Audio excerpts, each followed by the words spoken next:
Je suis à Marois ce matin sur très hautes instructions de son Excellence M. Paul Biya, président de la République du Cameroun, chef d'État, chef des armées,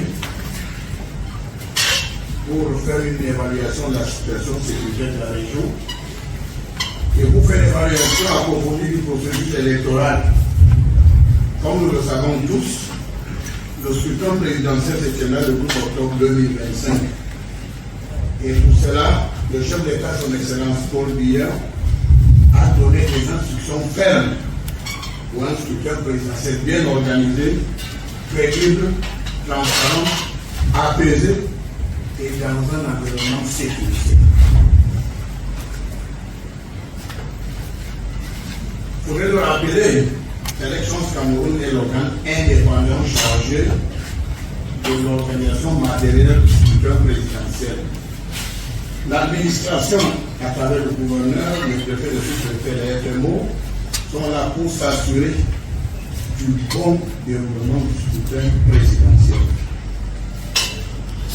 Pour cette raison, le chef de l'État, garant de la Constitution, a prescrit la vigilance de tous les instants afin de garantir la paix, la tranquillité et la sécurité de tous, avant, pendant et après le scrutin présidentiel.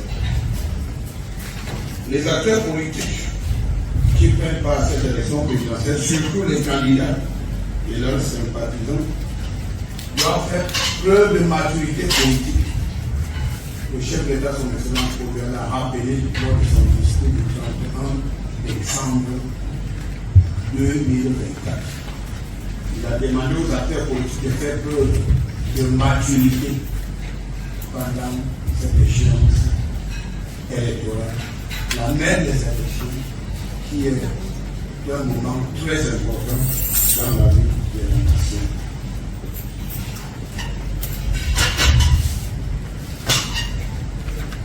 C'est le lieu de rappeler que les acteurs politiques, surtout ceux qui prennent part à cette élection présidentielle, doivent éviter de tenir des discours de haine qui font l'apologie du tribalisme, qui dressent les Camerounais les uns contre les autres, et éviter surtout les mots d'ordre irresponsables. Les candidats à l'élection présidentielle, et ce sont là des très hautes directives du chef de l'État, doivent tout faire pour préserver les acquis de la nation, la paix, la stabilité, le vivre ensemble, le patriotisme et la coexistence pacifique entre toutes les composantes sociologiques de notre pays. Il est aussi important qu'une élection présidentielle comporte également des exigences. Il y a des lois dans les pays qui doivent être respectées.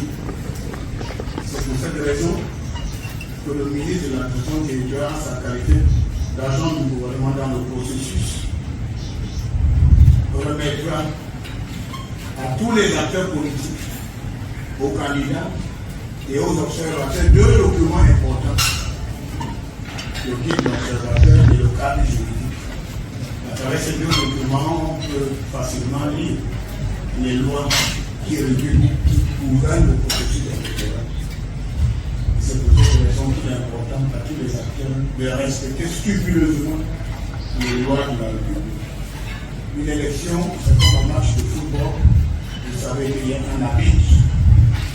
Lorsqu'il sort le carton jaune, c'est un avertissement. Lorsqu'il sort le carton rouge, c'est l'expulsion. Donc ceux qui prennent part à cette élection présidentielle doivent respecter les lois de la République. Et ils doivent tous avoir un comportement responsable et conséquent. Tous les candidats savent bien qu'il y a des instances compétentes pour recevoir les contentieux, des plaintes ou des récriminations. Il y a des instances compétentes pour proclamer également les résultats de cette élection présidentielle.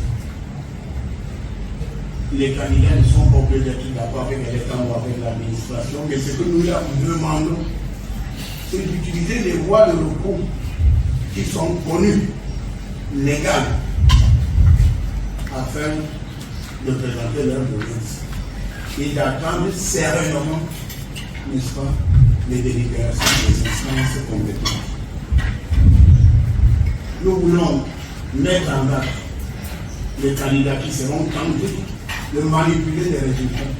Tous ceux qui ont acheté des téléphones portables pour donner à des jeunes en leur demandant de communiquer des résultats frauduleux qui n'existent pas. Nous avons mis il n'y a pas longtemps, nous avons